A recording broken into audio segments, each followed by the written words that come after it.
start? Yeah. Okay. So session 7. So we spoke about CVs yesterday. What to put in a CV.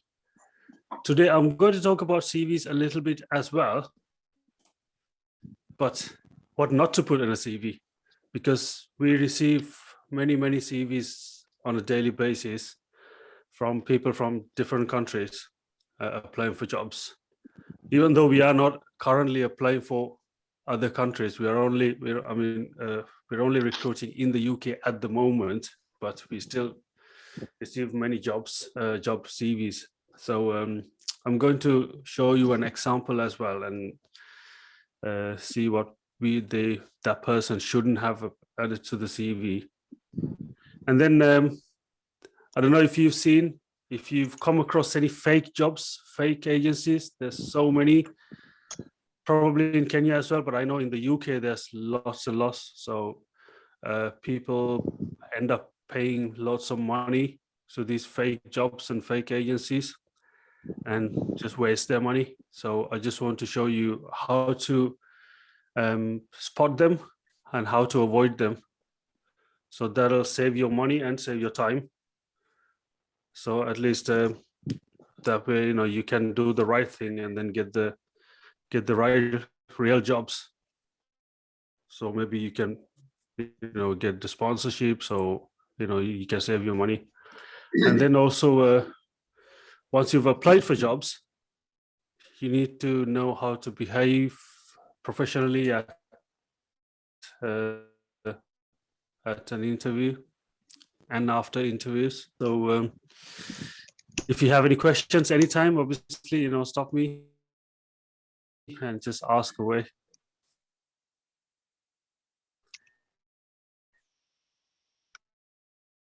So let's just move TV. So you guys must remember now to CVs yesterday. So I'm not going to ask you to name a few things. I'm not going to ask that, but I'm going to ask you to tell me what not to add. So I'm going to show you an example. This example actually made me a little angry, and I was quite offended by this CV when I received this, because this person, well, yeah, I have to admit that this person is a Sri Lankan. So I'm not very proud when I show these things, but they applied for a job through our website. So obviously this person must have seen my YouTube video asking to apply for jobs who are in the UK. And I clearly said in the video that we are only recruiting within the UK at the moment, but this person applied from outside the UK, which is fine as well. And also I clearly said, make sure the CV is in a UK standard. But obviously that person completely ignored it, and he's expecting me to give him a job. So I want you guys to have a look at this CV and see what's wrong with it. Obviously, I've removed some information and some data to protect his identity. Can you guys see it? It's not too small, is it? You don't need to read all the letters, but as long as you can see what sections they are. Can you tell me a few things that he's done wrong here, or he shouldn't have done?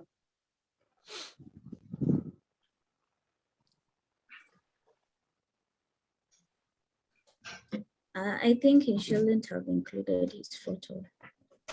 Sorry, Grace, say that again, please. Sorry, I didn't hear you. Yeah, I was saying he shouldn't have included his photo. Yeah, absolutely. Yeah, that's right. Anything else?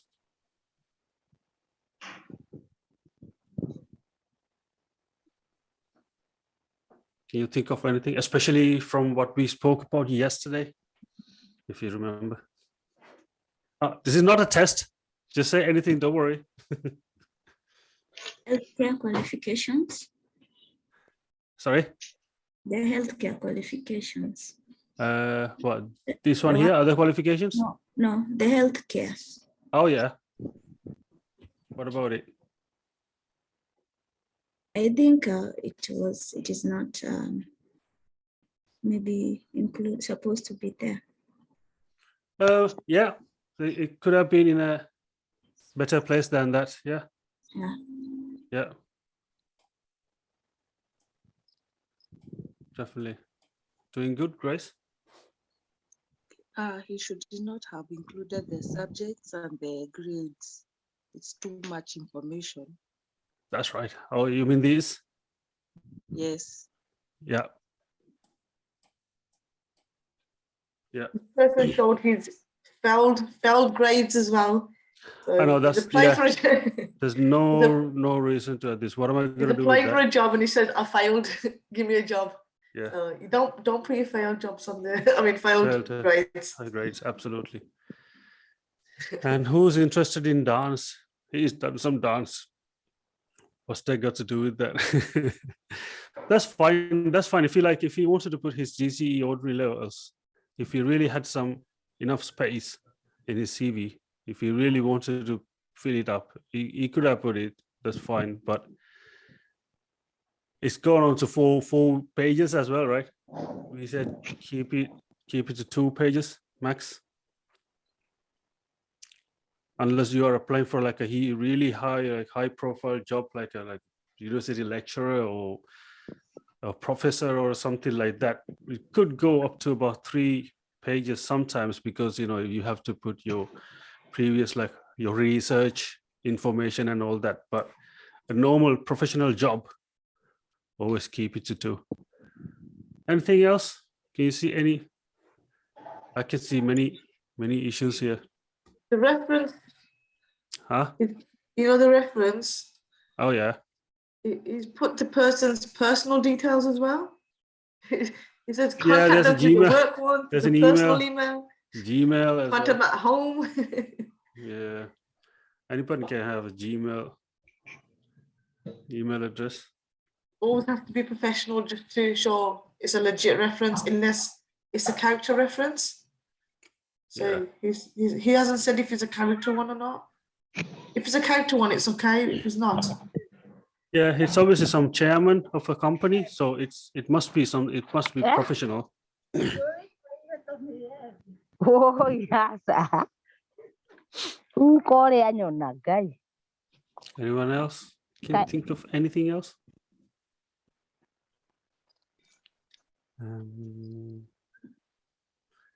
Do you need the date and signature? Joan, what do you think? Do you think you should put that? Not needed, date and signature. Yeah. Yeah, you don't need to put the signature and a date there. the work experience should be at the beginning. Yeah, that's important, isn't it? Very important to have work at the Mhm. beginning in a UK CV. Yeah. And it just doesn't make sense. It's in a different order. Like it says 2014 at the beginning. That's like, or 2013. Like that was many years ago. Yeah, so the most recent one at the top. Is that right, Sophie? Yeah. Chronological And order. Yeah. the work And the experience is qualifications. it's just one line, which is very like you need to match the job descriptions, and Mhm. it's just one line. Like Yeah. it doesn't tell me much at all. I've worked as a support worker from 2013, 2014, but I don't know where. I don't know when. Mhm. I don't know anything. What kind of? Yeah. What does personal support worker mean? And here as well, this line as well. Just I have worked as a personal support worker. Just from what is Same. that? It doesn't make no sense at all. Mhm. But then, yeah. So when I actually looked at this CV, I ended up confused because there's a few things now. Like he's got his address here. His address, blah blah blah, Sri Lanka, and then he's saying here, currently he's working in Israel. I'm working as a live-in caregiver from September 2018 to up to now. He's got a few like grammatical errors as well, and yeah. up to now in Israel. So apparently he's in Israel now, but he's given me an address in Sri Lanka. So I'm confused now. Where is he? And there's a few other confusions as well, like Sophie pointed out. Working as a personal support worker from January to August, but where? Same here as well. Working as a support worker, no workplace. And also this, yeah. The reference, the references. Uh-huh. The last one you said that you're currently working as a caregiver in Israel. Mm-hmm. So we don't know if one of these references is for this job. Is it like We don't know. transfer or something? It has. One of your reference has to be your last job. It has to be. Mm-hmm. Yeah. If you can't give reference from your last job, then there's a problem, right? Then we naturally think like, oh, maybe he didn't finish that job or he's not in job in good terms. So yeah, so what I'm gonna do, can you guys think of anything else at all?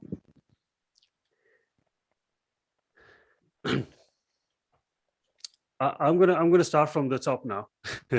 I'm gonna say a few things that why I'm so confused with this. So the first thing, right at the top, he's put his initials here, RDJS. I think that's irrelevant as well. So how am I gonna call this person? If I call this person for an interview or something, I'm not gonna call him Mr. with the surname. In the UK, we call everybody with their first name. So there's no first name here. It's all initials and the surname. So in your CV, I would suggest just put your first name or whatever the name that you would like to be called by, and your last name. So 2 names would be fine.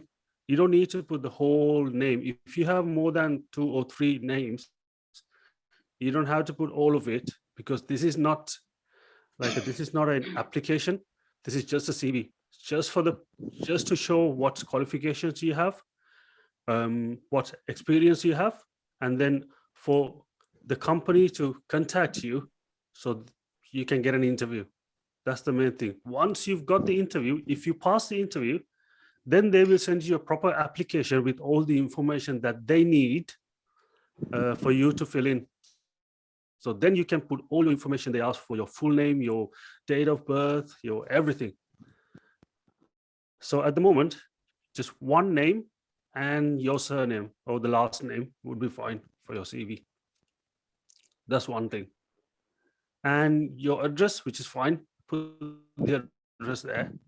And of course, and also address, I'm not sure if it's in Sri Lanka or Israel, but whatever the right place, put there, that's fine. And then your phone number and the email address, which is fine because the employer needs to contact you.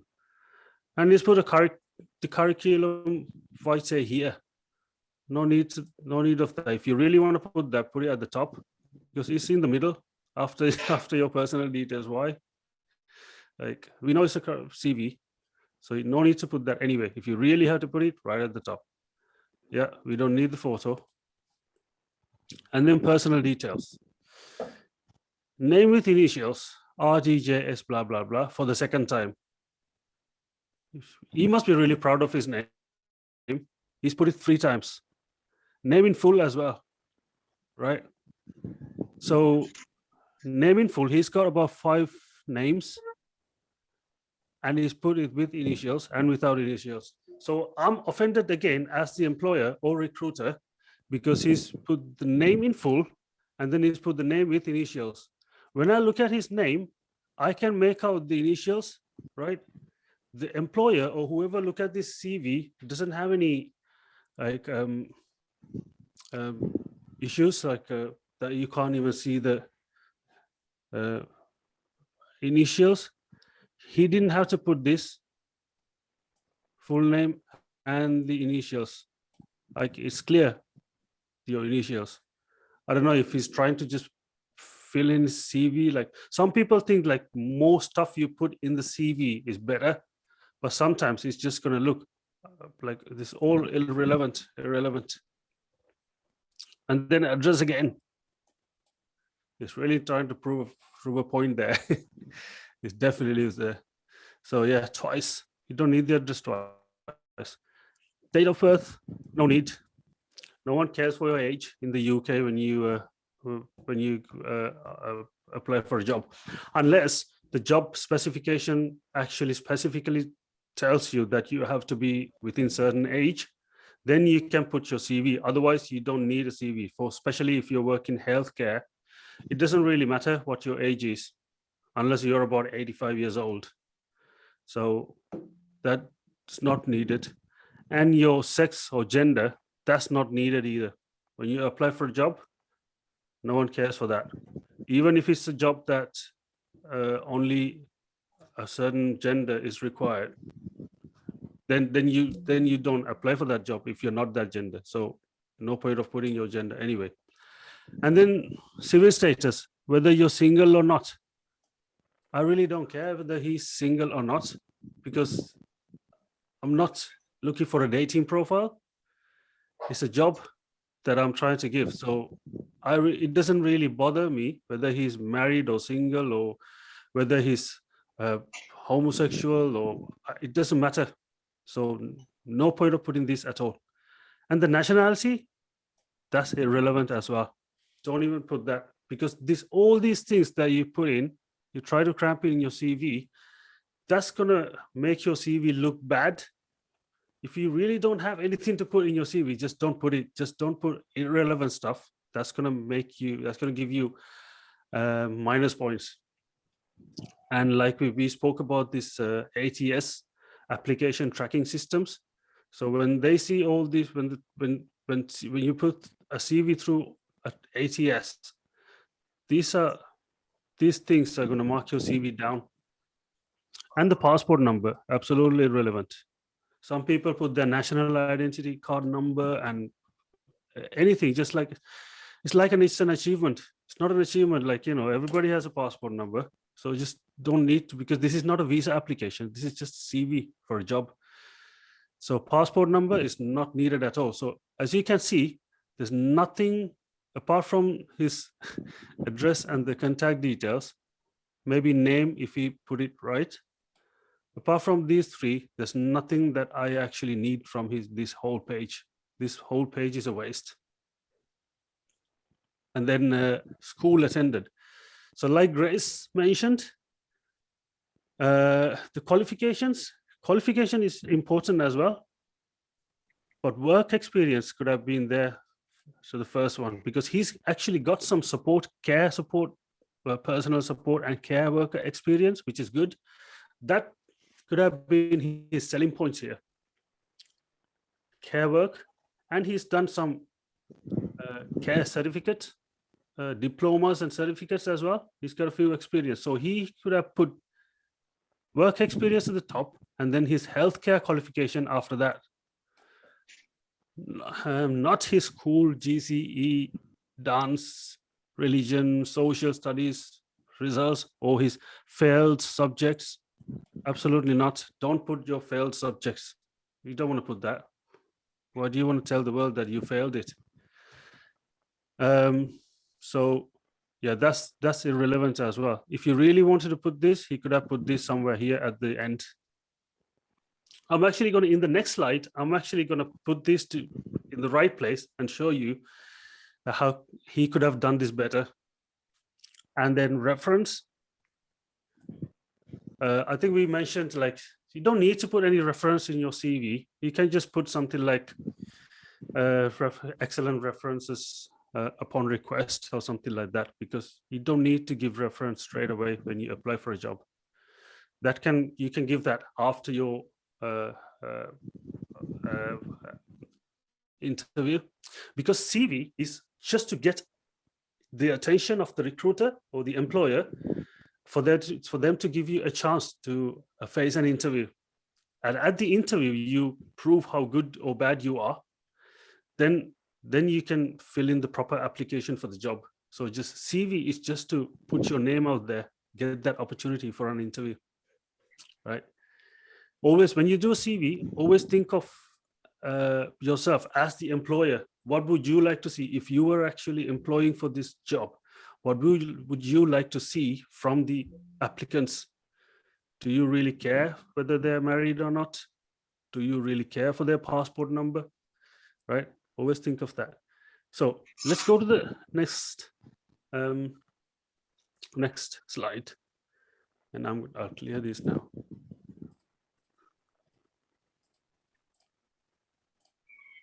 So this is what I've done here.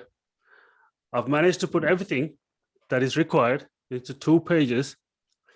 His name, whatever his first name and his last name, and the address, wherever he is. I don't know if he's in Sri Lanka or Israel, and the phone number, Gmail.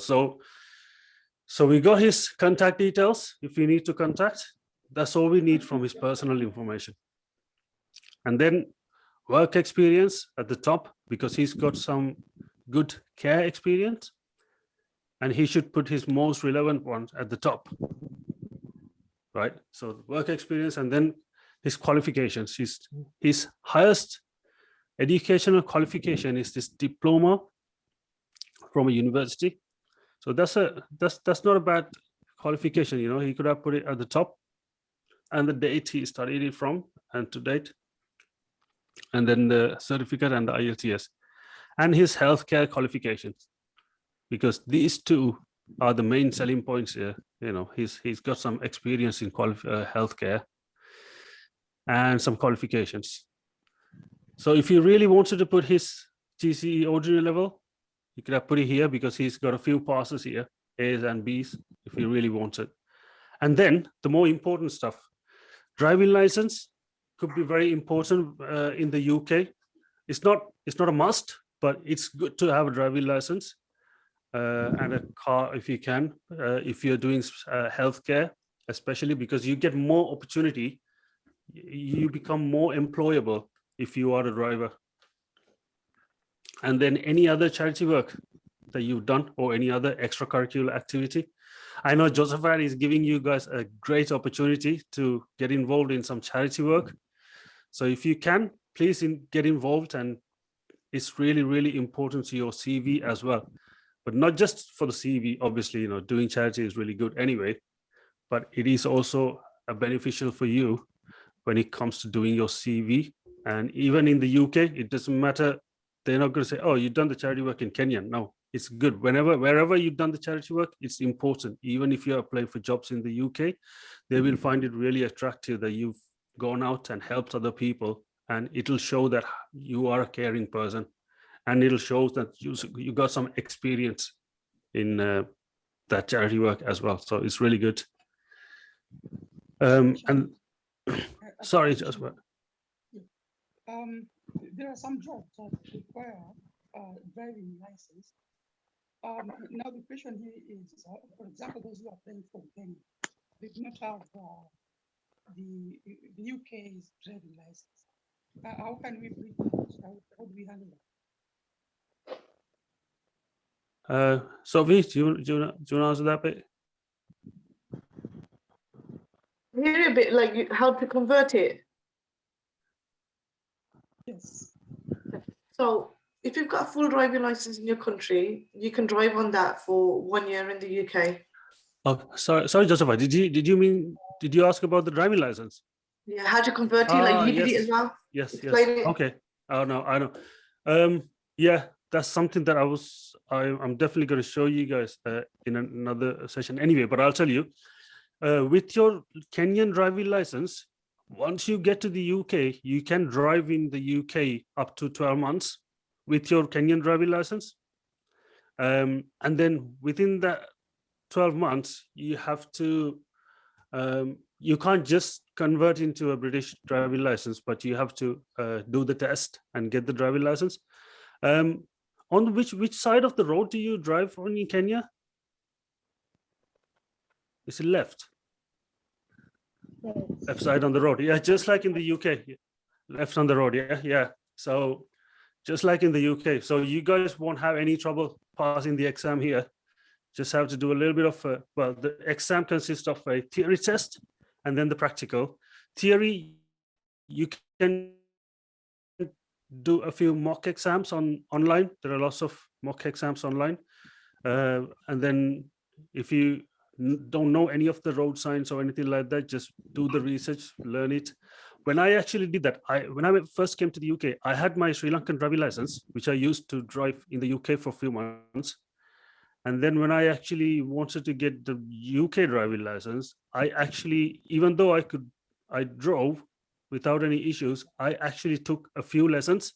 I took about 5 lessons just to familiarize myself with the UK laws and UK road signs and everything. So it's good to have a few lessons. They're not that expensive, but it was about £20 a lesson at the time. That was about 12 years ago, I think. I did the exam. So You can also do an intense course as well, which is like, it's like, I don't know how much it costs now. It's probably something like, say, £500. And they put all your courses in one, so that you can do it over a time of 6 weeks. And they will give you lots of lessons, so you can pass quicker. So they do intense courses as well to get people on the road.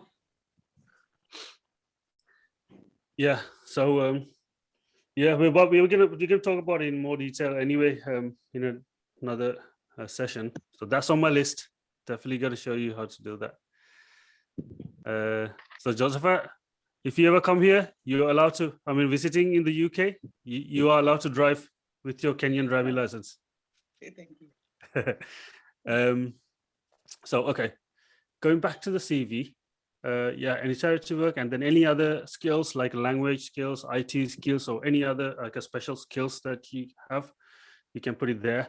And then any awards or recognition that you received, that'll show how committed you are to doing something.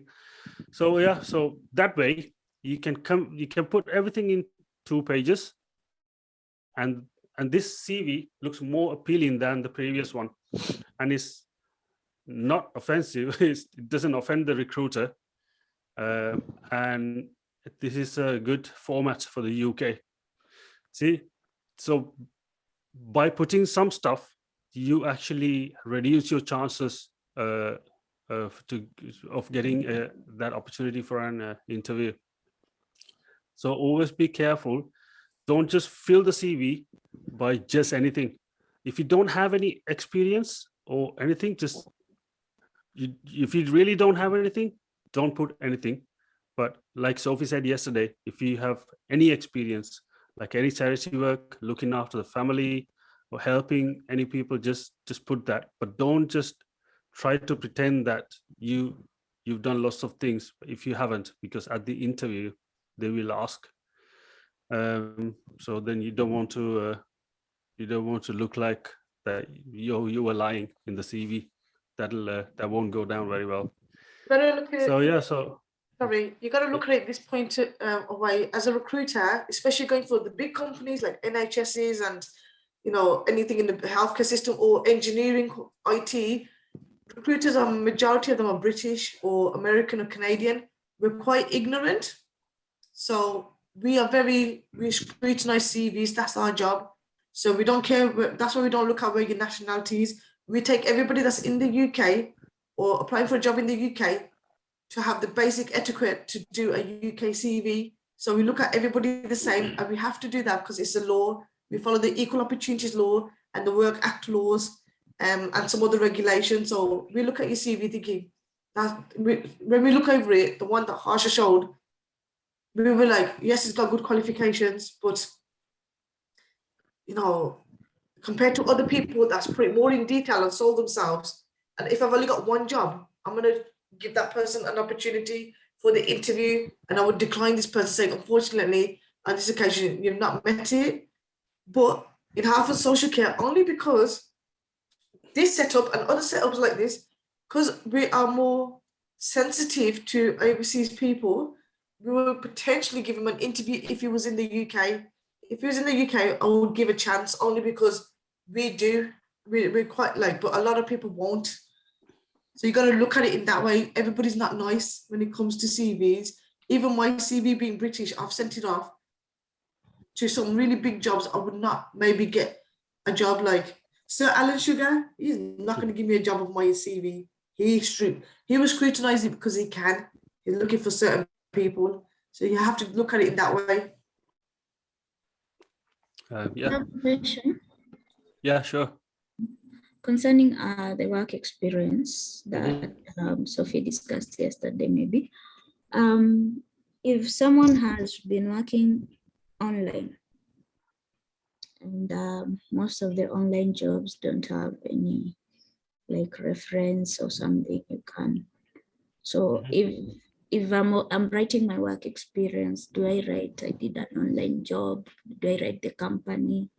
Do I write the year when I did it? Yeah. How do I go about it? Yep. Shall I answer that, Sophie, or do you want to answer that? If you've got no references because you're doing online work, you can put down you're doing online work. You class it as self-employed if it's online because you haven't got an employer, but you would have some kind of employer. You can put character reference. One would be a character reference, somebody that knows you as a friend. The other one has to be your education. Everybody's got education one. If for any reason you jumped out of school for education, your chances of getting an interview in the UK is very, very slim. Because we say you jumped out of school, we want some form of thing. So you always would have a character reference and you always would have an education reference. So put them two down. And you can explain in your covering letter, my jobs were online. I did it, I did it online to gain some exposure to do online work because I enjoy it. Explain, do it as a selling point, don't put it as a negative. And just say, for your, in your application form, if they give you one, you can say, I've given you a character reference and an education one. And we will pick it up because when you put it in your when you put it in the application, they would ask you how do you know this person? And you will put education, like, teacher or friend of the family. How long have you known them for? Has to be more than 2 years. Okay. If you haven't even got any of that, you can put someone professional down. That's worst case scenario. Like if you got no friends, put your doctor down. Your doctor knows you. Your doctor would always give you one. That's worst case scenario. Rarely, rarely see that. If you got nobody, then I don't even know. Your You neighbor. have to find someone. Yeah. Oh, your school, your teachers, your head teacher of the school, or your any officers in the school as well. So does that answer the question, Grace? Yeah, Cool. Cool. my All right. question.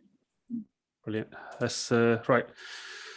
Right. So that's about CVs for now. I think we're going to come back to this topic again in another session, I believe. So yeah. So you can see. I can't hear you. I can't hear you at all.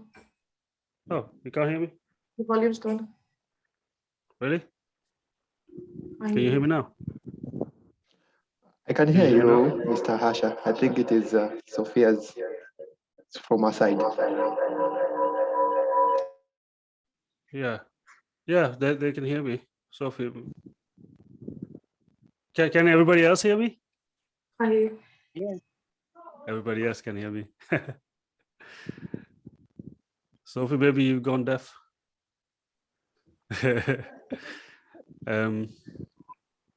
Right. Sophie, any good? Yeah, okay, brilliant. See, always blaming me. Right, so let's just move on. So we know what to put in a CV, what not to put in a CV. So you make your CV, right, for the UK standards.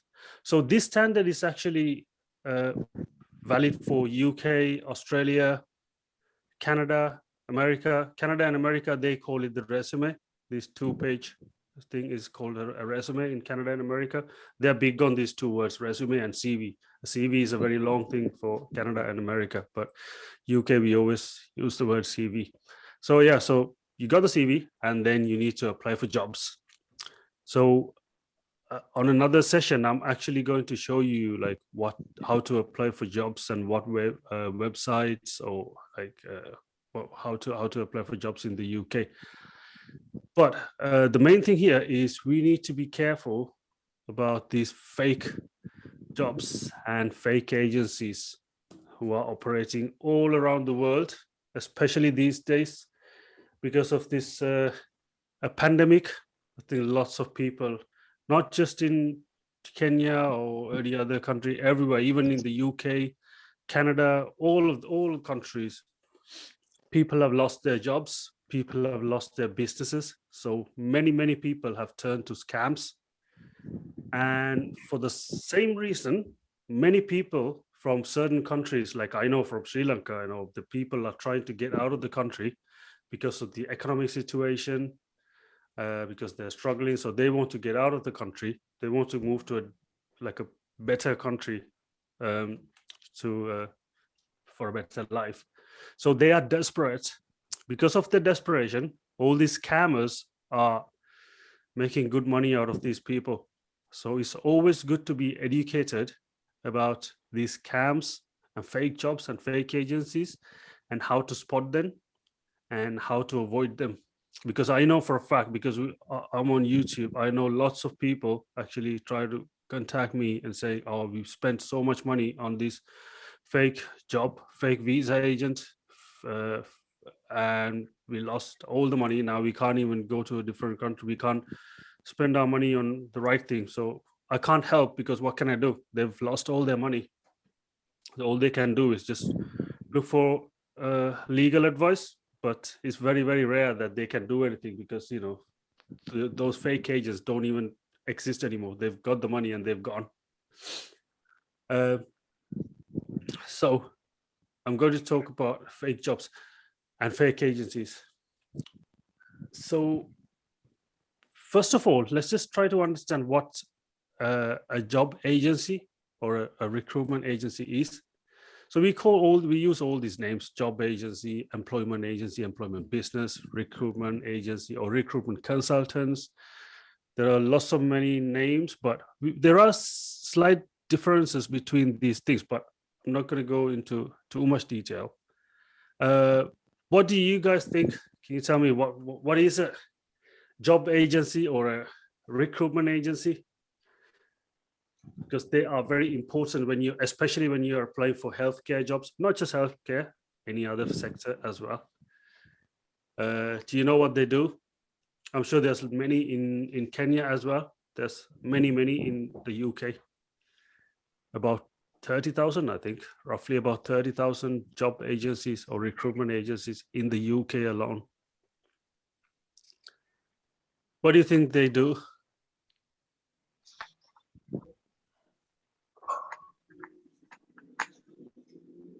Joyce, any idea? Have you used any of them when you were in the UK at all? Joyce? No. No.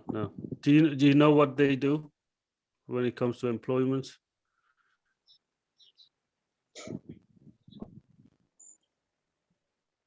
Or anyone else? Basically, they just help you get jobs mainly. So if I just want to explain it like this: what these recruitment agencies do. So what is a recruitment agency? So you got the employer, right? These are the companies that give jobs. They need people to work, so they are the employer. It could be just a little care home. It could be a big company like NHS.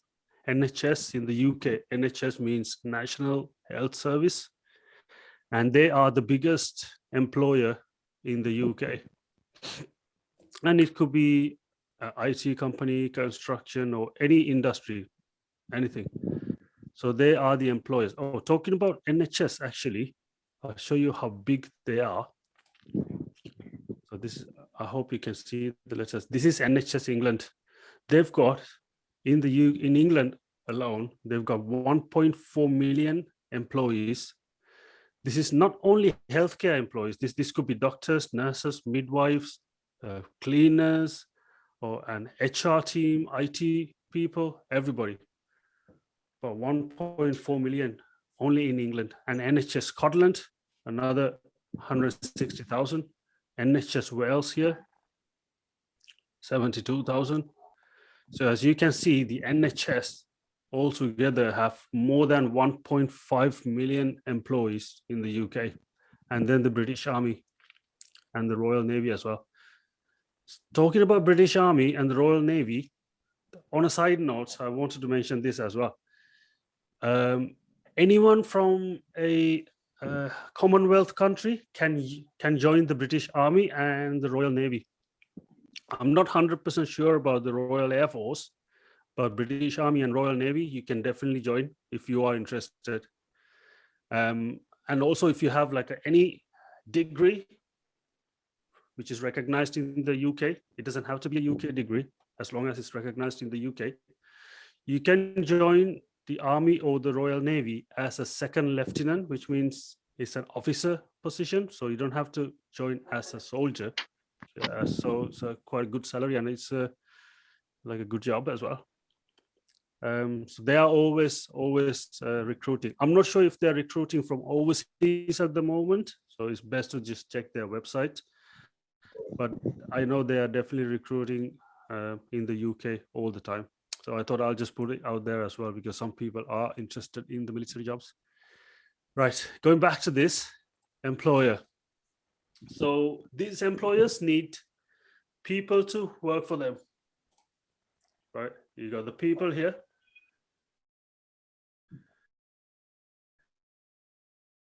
They are the candidates. They apply for jobs to work for these employers. And in the regulations, you have to be very careful, because if anything goes wrong, these people can sue you, take you to court. You know, you have to do everything right when you're employing people. So these employers have to check the people's eligibility, their availability, their qualifications, experience, and their special needs if they have any, and do their training if they already have their training and everything, and security checks, police checks. There's a lot of work when employing people. So more like this, use recruitment agencies to do all that work. So they give that headache to recruitment agencies to deal with candidates, to check their eligibility and all this, their paperwork, their special requirements, their police checks, everything. So that's what the recruitment agencies do. So they get job opportunities from the employers, and they give it to these candidates or normal people like yourselves. And then they apply to the recruitment agency and they put them forward to the employer. So the employer might have an interview with you as well, or they might just recruit you straight away, temporary or permanently. If they are looking for a permanent position, then they will definitely interview you. But if it's a temporary, say for an example, it's a temporary care job, then they're not going to interview you, but the recruitment agency will have a little interview to find out what kind of a person you are. So that's what the recruitment agencies do. So there's another thing that I want to clarify. There's a huge misconception everywhere. A lot of people ask, like when I say I am a recruitment consultant, because we, Samaras Healthcare and Recruitment Limited, we are a recruitment agency. So when we say that we are a recruitment agency, people think, almost everybody automatically think that we can recruit from overseas, from other countries. I want to clarify this. We can't recruit anybody from overseas unless our employers ask us to employ anybody from other countries. Because sometimes some of these employers are happy to sponsor people from overseas, then they will give us the contracts, and then we can go and look for people from overseas. Otherwise, we can't just recruit people from overseas and send to work with these employers. That's illegal. We, as Samaras Healthcare or any other recruitment agency, can only recruit people from overseas if we need people to work in our offices. If we really can't find anybody in the UK, then we can reach out to other people and then we can sponsor them and get them to work in our offices.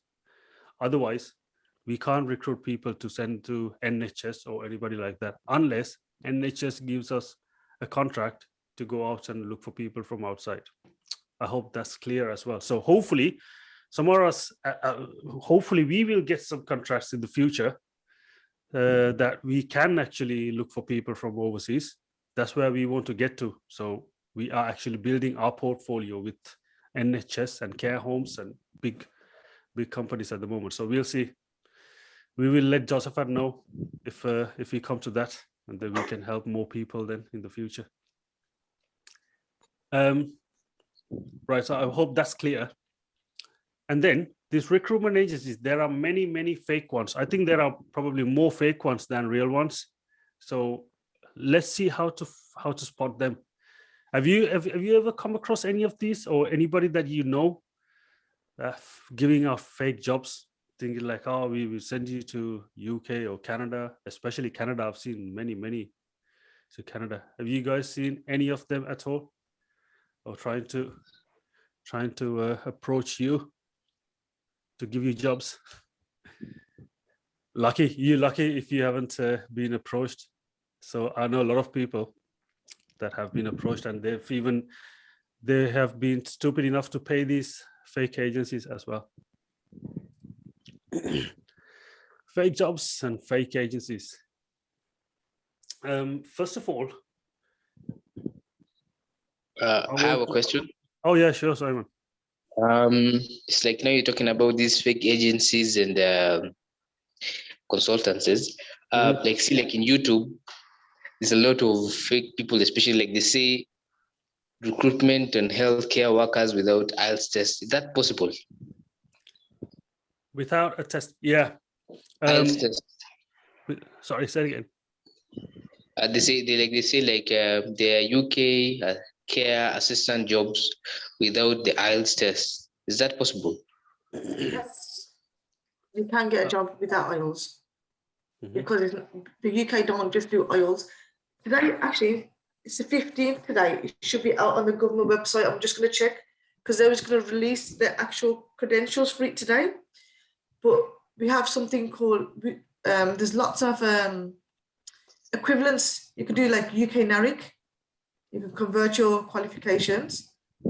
Like Harsh has got a UK degree when he did it. He's never needed to do an IELTS. Have you? You've never done IELTS? No, I haven't. He's got a UK British qualification. And if you're from certain countries, you don't need to do IELTS as well. So at this moment, unless the government states you have to do it, you don't need to do it if you've got an equivalent. If you haven't got the equivalent, then you do need to do it. Yeah, and especially when it comes to applying for jobs, you don't need to show your IELTS test or IELTS results for jobs at all. When you go to a job interview, they're never going to ask you if you've done IELTS. Basically, when people show me the IELTS test, I don't even know what it means. It doesn't mean nothing to me.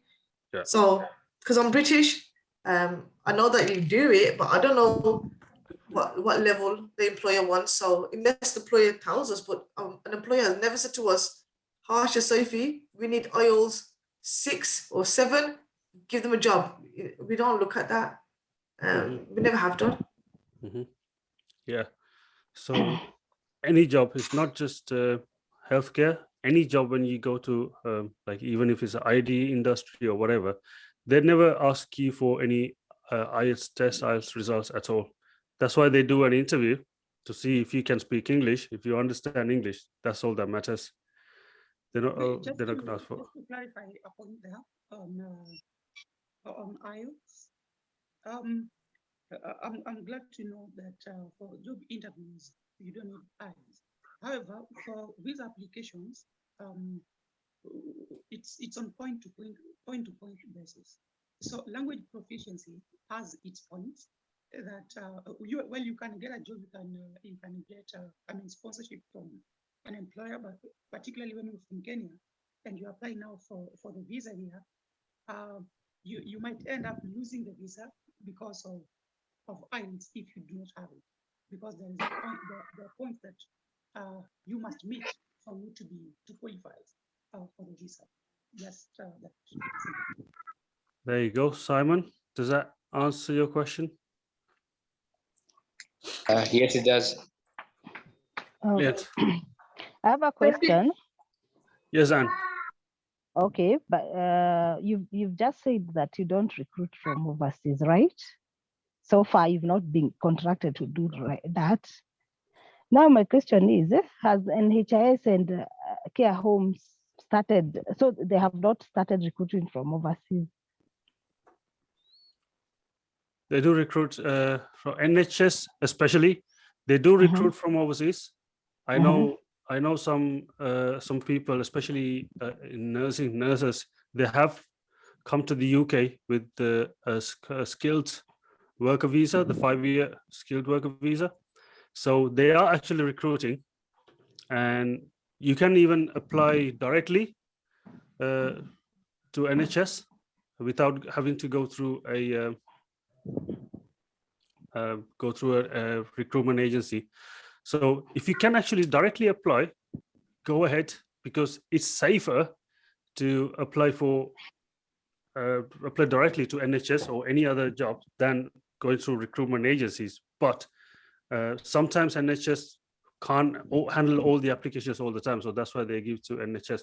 So the answer to your question is, yeah, they are actually already recruiting people from overseas whenever needed. So it's always good to keep an eye on their website, NHS. I think it is nhs.co.uk. Just if you Google it, I'm sure you can find it. And there are many jobs that they are happy to sponsor people from overseas. Is that right, Sophie? We looked at this a few days ago, and there were jobs that they were actually happy to sponsor. So yeah, they are recruiting now. Technically, from today, any care home, charity, anything to do with health or social care can recruit or give sponsorships to anybody that requires it. That doesn't necessarily mean they're going to look overseas. First of all, they need to look at the UK market. If they can't find anybody in the UK market with indefinite leave to remain or a British citizen pass, then they'll look at people in the UK that want to be in the care industry that may need a sponsorship because they've already got a working visa. They can use them on that working visa. But if their working visa expires and they can't find no one, they can give a tier 2 sponsorship to that person. If they still can't fill the gap, they would look outside. Now, you being outside doesn't mean that you can't apply for it. You can apply for jobs, but just be mindful that they have a priority because that's what the UK visa officer looks at. So it's best to apply for big corporate companies as well as small ones. You can try your luck at it, but if it states on the website, because a lot of their websites, we put it on our channel as well. On our YouTube, we've showed live jobs where it states on there, you must be in the UK. We can give tier 2 sponsorships, but you must be in the UK. If it doesn't state you have to be in the UK, and they will give you, apply for it, because you never know. Okay. Yeah. Okay. Cool. Okay. So how to spot fake jobs and fake agencies and check if they're real or not. The first thing, if they ask for a fee to finding your employment, that's definitely not a good sign, because it is actually illegal to charge the candidate for finding them work. That's the number one rule. You can see this Google page that I'm on, right? Yeah. So if I just can, this is for UK. If you just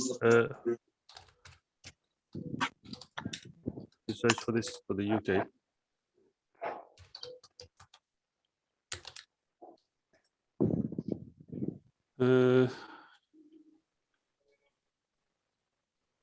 Always good to look at the gov.uk website. So if I open this, your rights as an agency worker. So if you are applying for a vacancy agency, or if you're working for an agency, number one rule, recruitment agencies cannot charge you a fee for finding or trying to find you a work, right? That's the number one rule. So if any company or any person tells you that, okay, you pay me this much and I'll find you a job, that's most probably, that not most probably, that's most of the time, that is definitely a fake, right? So do not pay. Hi, excuse me. Yeah, sorry, yeah, Joy. I didn't quite hear what Josephat said about the IELTS requirement. It wasn't too Oh. audible. Could you please Oh repeat? yeah, what Joseph has said, yeah, about IELTS. So yeah, what we said was, it's not a requirement for applying for jobs, but Joseph had said that it could count towards your points when you apply for your visa. So for the visa, you may require IELTS for the points, but not when you apply for jobs in the UK. Is that Okay, thank clear? you. All right. Okay, Joe. So yeah, so that's the number one rule. If they're charging, that's definitely a fake job. Anything else you can think of? I've got a few. I've seen lots of fake job advertisements, fake job applications. People send to me that they've paid lots of money. Can you think of anything else at all?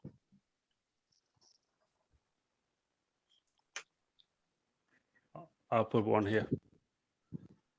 Most of these job applications, they're not even in the UK.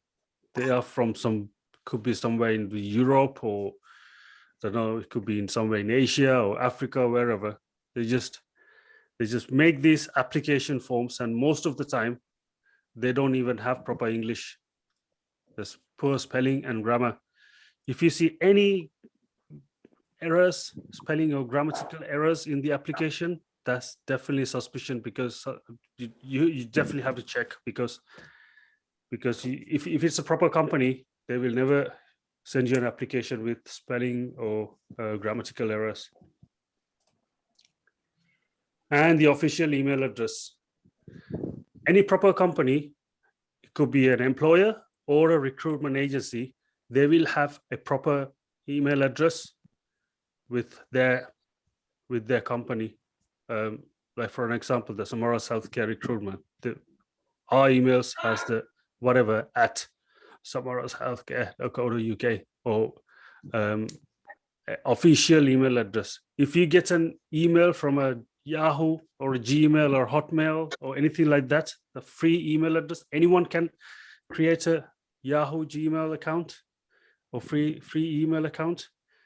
If you get an email saying apply for this job, pay this much, definitely fake. Don't get fooled. And texting you WhatsApp or Telegram or any Viber or anything like that.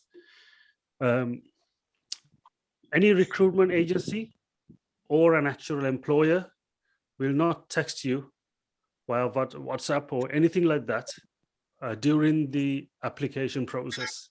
It'll all be either a telephone call or email. Most of the time it'll be email. Even if you're overseas, even if you're in a different country, it'll most probably be an email anyway, from a proper email address. They won't just WhatsApp you, on weekends, in the evenings, whenever, while you're asleep or something. Oh, pay this much, this is the account number, pay the money, things like that. We see lots of emails like that. And then when people try to get away, when people say like, no, we're not interested anymore, they try to actually chase you. Oh, no, this is a great opportunity. Don't miss this opportunity. You get the chance to come to the UK or Canada or whatever. Just don't be fooled. No one's desperate. All these companies in the UK and these real companies, they're not gonna beg you to apply for a job. So if you get texts like that, it's definitely fake. Sometimes these jobs are actually advertised on Facebook as well. So people might think, oh, they're on Facebook, so they must be real. No, Facebook doesn't mean anything. So I've seen lots of fake jobs, fake advertisements on Facebook and Facebook groups as well. So be careful, they're not all real.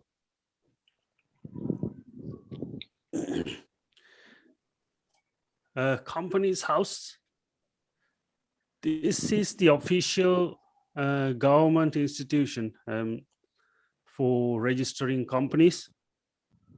So you can, again, it's the gov.uk website, as usual. Anything you want to know about the UK, gov.uk.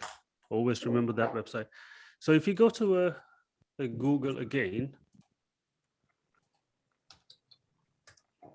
all you have to do is, if you need to check if a company is real or not, go to Companies House UK, and then you'll get the gov.uk website, Companies House.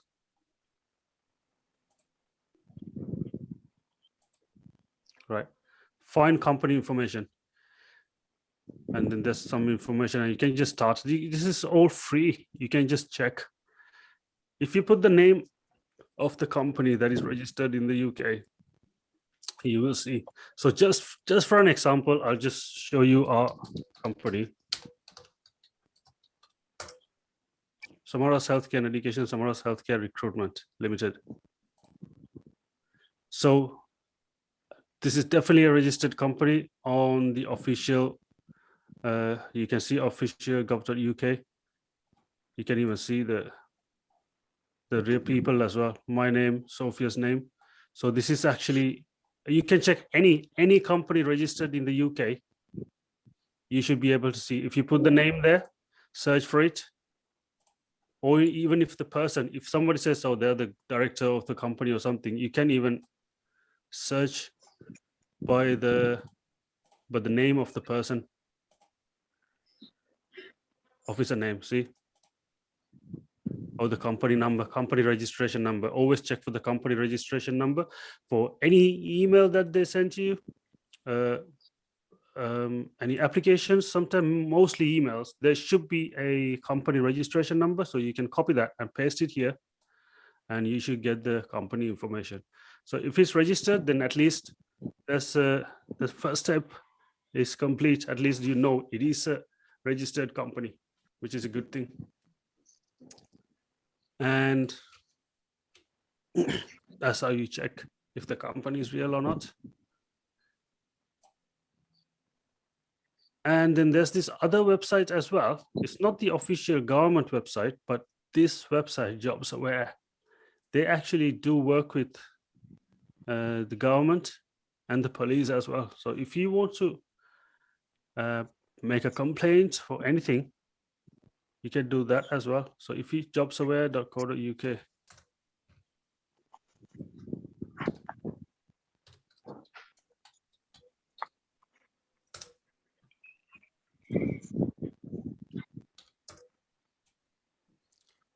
See, as you can see, that they are partners with all these government authorities and the police and the Disclosure Scotland. So they are operating in England and Scotland for sure.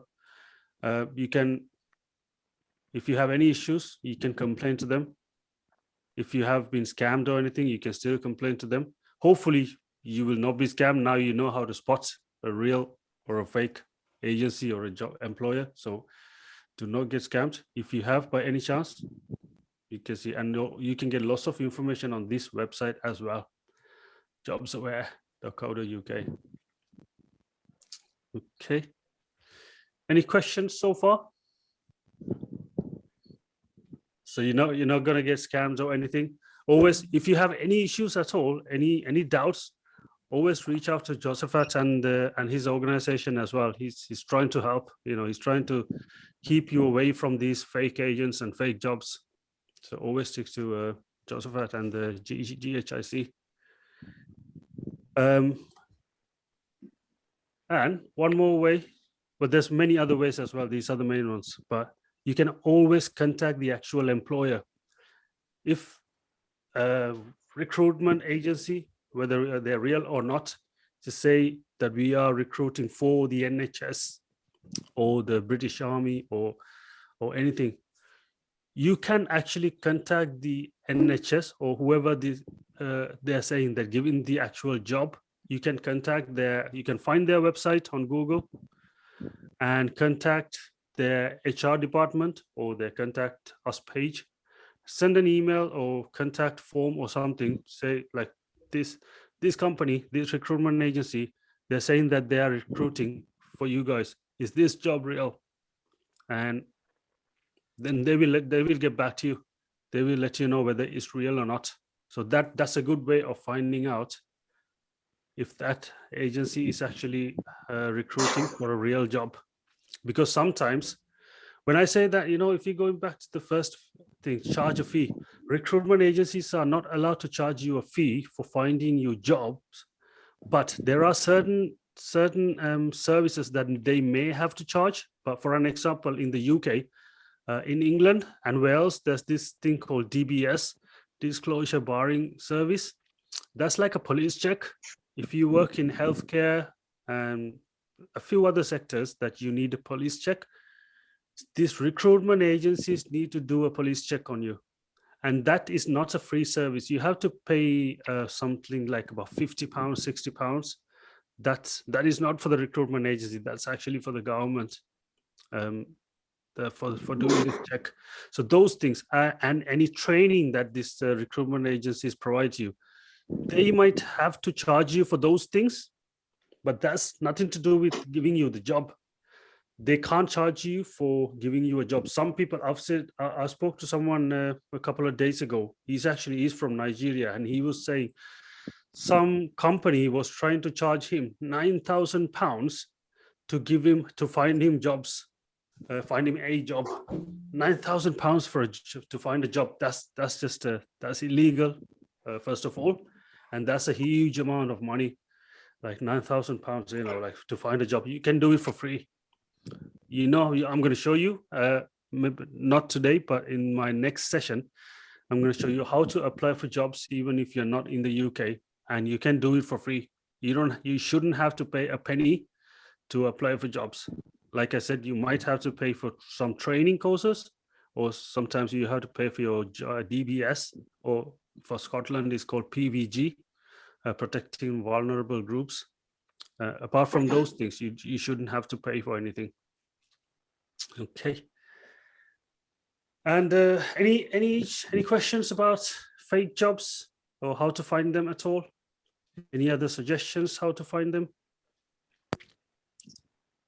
Sophie, can you think of any other ways to spot them? Have you seen anything? In the UK, they'll say something like, care assistant job, $22, inbox me. Yeah. We don't do dollars. We do pound coins. You're never going to get £22 for a care worker job. You would get it for a senior in a very complex company, and you do not need to inbox them. They should be giving you the job specification online along with the website. Don't private message anybody. Always go directly to their website and apply and do all the things that Harsha said. Yeah, and actually, when you spoke about the website, when you go to a website of the recruitment consultant or recruitment agency, then you can get their actual name and then check on the company's house, like I showed you earlier. And also their website might have some affiliations if they are registered with some regulated bodies. That's a good thing as well. There are ways to check how to show you, but then I'm going to have to take our website as an example. I'll just quickly show you, like if you go to Samara's Healthcare, see, these are the affiliated bodies that we have. REC is the Recruitment and Employment Confederation in the UK. So they regulate the recruitment processes, and they provide legal advice, the training, everything for recruiters. So REC, we are actually registered with REC. So you can check how true that is, but there's a whole member directory there. So you can see all the recruitment agencies who are registered with them. They have like 192. if you check here, you can actually see our website again, or our company. So you can see the company again, and through this visit website, you can actually come back to our website. So that way, I'm just showing you our website because I don't want to show anybody else's website. I don't know how true they are, but if you want to check, this is how you check. You can check with the company's house. You can check with these regulated bodies. REC is not only the regulated body, but that's the biggest one in the UK. So there are other ones as well. So you can check the authenticity in a few different ways. So be very, very careful. Like I said, there's so many scams going on in the UK as well as many other countries at the moment, trying to offer a visa, jobs, and all the other facilities. We even pay you for your tickets or accommodation and everything. And so be careful with that. So if they're paying for your ticket or accommodation and everything, always contact the actual employer.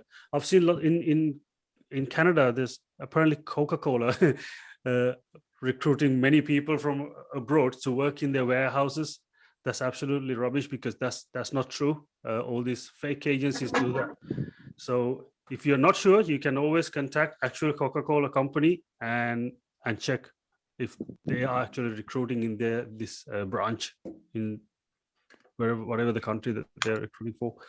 So yeah, that's few ways of how to find fake jobs and fake agencies. Please let me know if you. Question. Oh yeah, sure.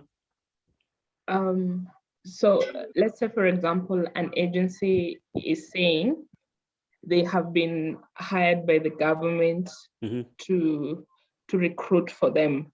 Is it also possible to just know whether they are fake or not if we use this method that we just showed us? Absolutely, yeah. Any recruitment agency should, first of all, it should be registered as a company. Any business in the UK, if it's a legal business, it has to be registered at the company's house. That's the first thing. So if they are registered, when you search, like I said, on the gov.uk, if they are registered, that's your first step completed. So at least it's a registered company. And then you can check the authenticity of the actual job by, say, you mentioned the government. So when you say government, there should be some kind of a authority from the government. Say, for an example, it's the government education system or something. You can contact them directly and you can check with them if this recruitment agency is actually recruiting for them. They will get back to you. In the UK, they always, especially if it's a government organization, they will definitely get back to you. But when we do jobs, sorry, Harsha, when we apply for jobs, we say we have a client who is looking for a support worker for the company, and we give all the details. We don't give the address of the company. We don't give the address of the client or where the home is, because we have to protect the vulnerable people. That's data protection, and we'll lose our jobs. But when you get the interview and you pass the interview and you want to do the job, we release all the information then. However, if it was an NHS job, we won't give you the address, but we will say we are recruiting on behalf of the NHS. We are recruiting on behalf of a big corporate company, or if it's like a big government company, we could say the government name. We are recruiting on behalf of NHS, but we won't tell you exactly where. Like, we'll tell you the city in Birmingham, but we won't tell you the actual location or the department. No, we can tell you the department, but we won't tell you the exact address. So you can bring it down to the NHS, right down to the department before you even apply for the job, because that way, because the NHS is such a big corporate company, you need to know if you've got the right skills to apply for a job there. Like, if they're looking for someone to be in the maternity unit, males can apply, but majority will be females, and you need to have some form of qualification to be in the maternity unit. So they will bring it right down to that, but you just wouldn't know which department, like which area in Birmingham you'll be working in. So that's how you would know as well. So they might say to you, we can't give you the information. Say, I don't want the address, I want to know which kind of company it is to make sure it's a real job. I've done it many times when people, recruitment agencies ask me. I said, I need to know because one, I need to know it's a real job, and two, I might have already worked for them and I don't want to work for them again. Because you don't want to work for someone that you've worked for and they have all your details and know it. So, and then they do tell you the name of the company. That's it. And one more thing as well, Nina, if it's a real company, if they've got nothing to hide, you can ask all the questions you want, right? You can ask them if they're real. You can ask them for the details, not the actual, like Sophie said, not all the details, but actually at least the name of this big government organization, so you can check them. The recruitment agency will have no problem giving you the details of the actual government agency, government organization, if they are real and they won't have anything to hide, apart from the contact details of the actual department, maybe, but they will give you the actual the details of or at least the name of the organization, so you can check with the government. Yeah, always ask the questions. If they're real, they won't hesitate to answer your questions. Okay, thank you. Is that all right? All right, Nina. All right. So yeah, so like I said, ask questions. If you're not sure, ask this recruitment agency any question you want, and they are more than happy to answer your questions, and they will answer if they've got nothing to hide. Okay, and especially in emails, they will send you emails in writing with evidence if they've got nothing to hide. Don't hesitate to ask. All right. So, and then I'm just going to talk quickly about like interview etiquette and standards in the UK. Like I said, we're going to talk about how to apply for jobs in another session as well. So I know I'm jumping over to this one, but that's another whole session that I want to talk about how to apply for jobs.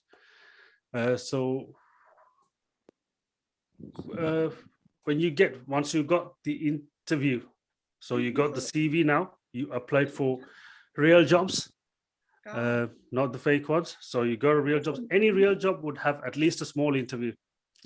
It could be over the phone, could be a Zoom interview if you are overseas, or if you are in the country, then it could be face-to-face. Either way, there will be at least a little bit of an interview for any job in the UK. So if you get a job offer without any interview, that's another fake job as well. So what are the interview etiquettes and standards in the UK? Any idea? Like, I'm sure it's pretty much the same in maybe Kenya as well. I'm sure some of you may have gone to job interviews. Some of you might be brand new to job interviews. What do you mean by interview etiquette? Any idea? Have you heard that word before? It's not something that you use all the time. Anybody know what it is?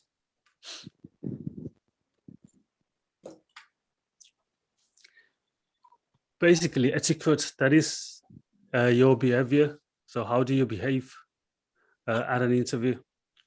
How do you present yourself at an interview to secure that job? That's what an interview etiquette is. So first of all, you need to find out about the company. When you get an invitation for an interview, you set the date with the person who contacts you, and then before the interview, do your research about the company that you're going to. Don't just turn up without knowing what they do, just thinking you might be doing that, but then it could be totally different. So there might be like companies, for an example, if it's a NHS healthcare company or something, find something special about that particular department, or something that they are actually looking for, the values that they really look for in a person. Just always do your research before you go to the interview. That will definitely help securing that job and present yourself better at the interview. So sometimes it could be a formal interview, so sometimes it could be informal. If it's a corporate company, like a bank or like a finance institution or IT company, anything like that, it would be a formal. So if you're a man, it's good to always wear a suit and a tie. If you're a woman, always dress in your business attire. And if it's not so formal, like most of the time for care jobs, social health and social care jobs, it's not really a formal interview. So you can dress down a little bit. You can wear a casual, not your, but we spoke about it a few days ago as well, last week, not your like football outfit or anything, but something, a smart casual. Jeans would be fine. Jeans, a polo shirt or a normal shirt, a normal dress would be fine. So how do you work out whether it's a formal or an informal interview? How would you know? Can you guess if it's formal or not? How would you find out?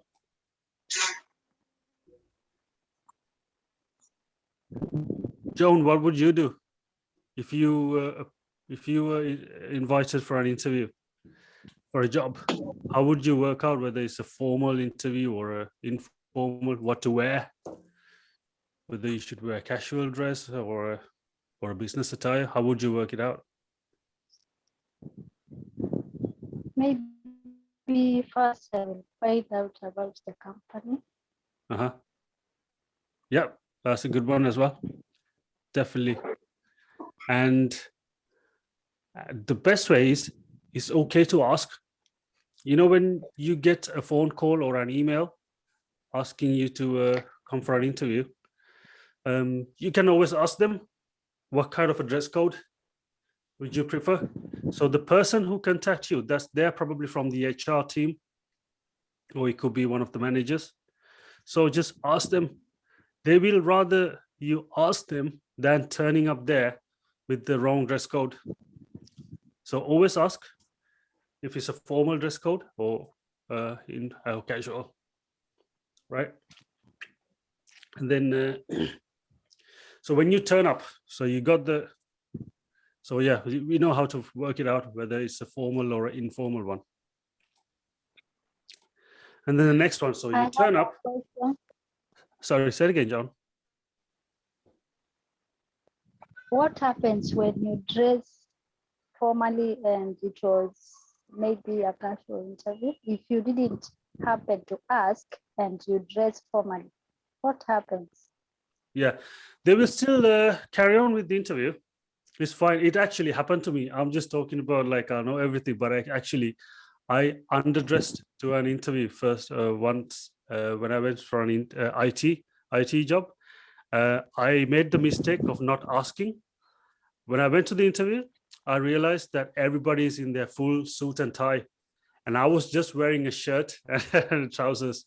I just played safe there. I didn't wear too casual, but I didn't really wear the business attire. So I felt underdressed, and I told the person that, you know, I didn't expect, sorry. I just acknowledged that I was underdressed, but they obviously carried on with the interview. They didn't send me back home. That's what anybody would do. You know, they're not going to send you back home, say like, oh no, you're not dressed properly.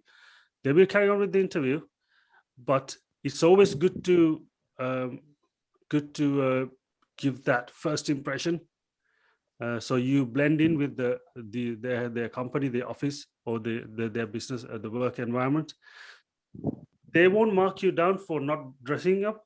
If you acknowledge, like I did, say if you actually get the job, don't worry, I'm not gonna turn up in these clothes. I will come back in like a business attire or casual. So it's not a huge issue, but it's always good to make that first impression good. Right? Did Sophie want to say something? No, also it's the other way around. Like if you're going for a casual job and you're dressed up in suited and booted, and you walk into the interview and your directors are wearing on jeans, sometimes you can feel overdressed, but that's okay. They might say to you, oh, you know what, it's okay, but it depends on what job you're going for. I used to dress smart all the time, overly smart. But society and culture in Britain is changing a lot now, especially with COVID. You're getting a lot of Zoom meetings. So if in doubt, just wear a black top. Like I wouldn't wear this on. This is offensive because I've got Nike Air, like sports top on. So I wouldn't wear this on to a business thing. If I was doing a face-to-face, a round neck jumper, black jumper will be fine, or a dark blue jumper, just to play it safe. Make sure your hair's done, you know, put some makeup on, girls, if you've got makeup.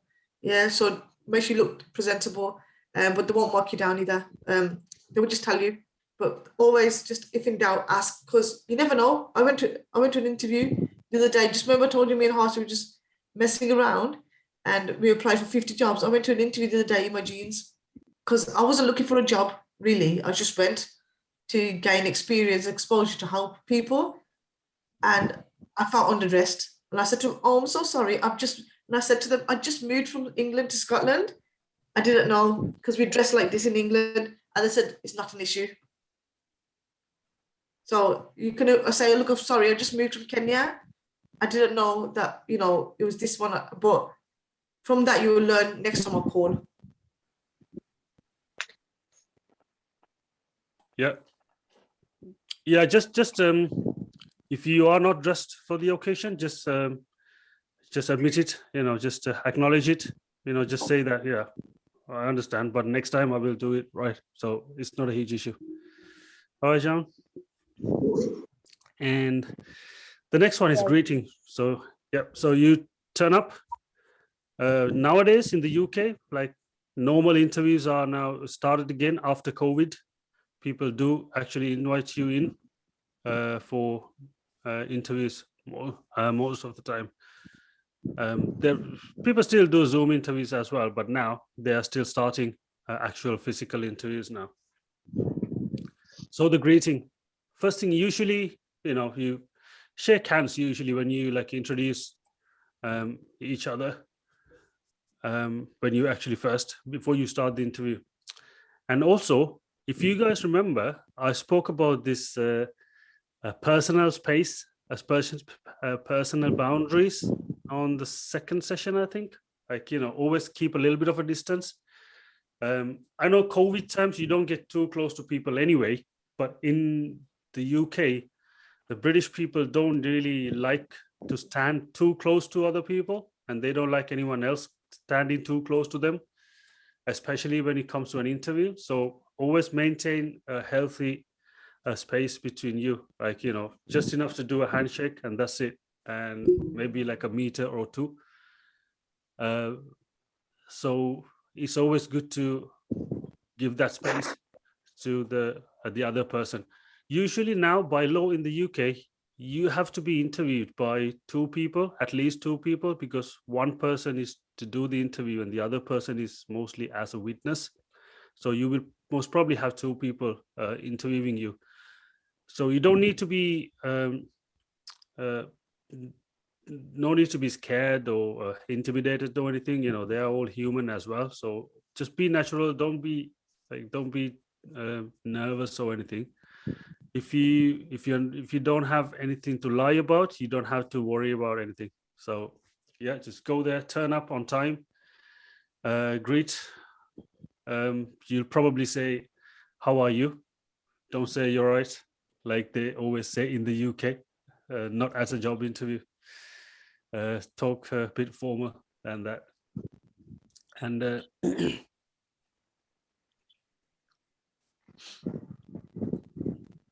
dress code, we already spoke about the dress code. So like I said, always ask before you turn up. And then the salary. So obviously you want to work for the money, right? Everybody works for money. Otherwise it'll be a charity. So no one will work without money if it's not a charity. So when the first question you want to ask is not about money. go to the interview with a few questions to ask, because they will ask at the interview. I think Sophie mentioned yesterday, I think, during the interview or maybe after the interviewer will ask you, do you have any questions? So don't ask about your salary as the first thing. So don't come across like salary is the main motivation, you know, even though we all know that salary is the main motivation most of the time. Don't make yourself look like you're just there for the money. So ask a few other questions. You can negotiate your salary as well, depending on your experience, qualifications. Some companies, but most companies really are open for negotiation. Obviously, they want to pay you the less as possible, but you want to get the most as possible. So you can negotiate, but don't argue about the salary. Not in your interview anyway. You can sell yourself if you've done a good interview so far. You can discuss your salary as well. Usually at the interview, they will let you know what their salary range is. Obviously, because you need to know how much you're going to get paid if you are willing to work there. So they will let you know. If they forgot or if they didn't let you know on purpose, then you can ask that as a question at the end before you finish the interview. But don't ask, what's my salary or how much do you pay? You can ask it in a nicer way, you know, so you can ask in a more polite way, just show a bit more enthusiasm, show that, you know, like I really enjoyed this interview, and, you know, I'm really interested in working for your organization, but I would like to know, like, you know, what's your salary range is like. Then you can make an offer, or they will make you an offer. So ask a nice way. I actually, when I first went into my IT interview, my very first IT interview, obviously I finished my degree in IT, and then I really wanted to get into IT. There was a lot of competition, and I've been applying for lots and lots of jobs, and it was so hard. But finally, I got an interview. It was a very good opportunity, and I really wanted that. I really actually honestly wanted to work for that company. And I went for the interview. That's the interview that I underdressed as well. So, but I still managed to kill that job. But yeah, when it came to salary, they actually asked me what my salary expectations were, and I didn't ask for the highest salary they were offering. I actually asked for the minimum. I said, I just want to work for your organization. I'm really interested. I wanted to get into IT. I was actually desperate to get into IT, but I didn't say that to them. I said, I really want to work for your company, and I'm happy with £12,000 a year. I said, that's the minimum that I could ask for. I didn't care for the money. I just wanted to get into IT. And they actually, £12,000 was actually below the minimum wage. So obviously they didn't offer me 12 grand, but they actually started me with 16,000. That was about 12 years ago. 16,000 they started with. And then within a few months, my salary was going up. So I just wanted to get my foot in that door. That's all. So I actually asked for the lowest level, but that's because I didn't have any experience in IT. If I had a little bit of experience, I could have negotiated a bit more, but it didn't matter. My salary went up anyway. The good thing about the UK is if you start off with a certain salary, that will not be the same salary for the rest of your life. It will go up almost every year. And the minimum wage goes up every year anyway. The UK minimum wage, that goes up anyway. And then even if you are on a salary which is higher than the minimum wage, your salary will go up. Your company will put it up roughly around every year anyway. You can negotiate if you're doing a good job. You can negotiate as well. People do. People ask for a bit more in a nicer way. However you're asking, depending on how you're asking, most of the time you get a bit of a salary range as well. But most of the time you don't have to ask anyway. You get a salary. If you're doing a good job, you will definitely get a salary increase. So, any questions so far about interviews?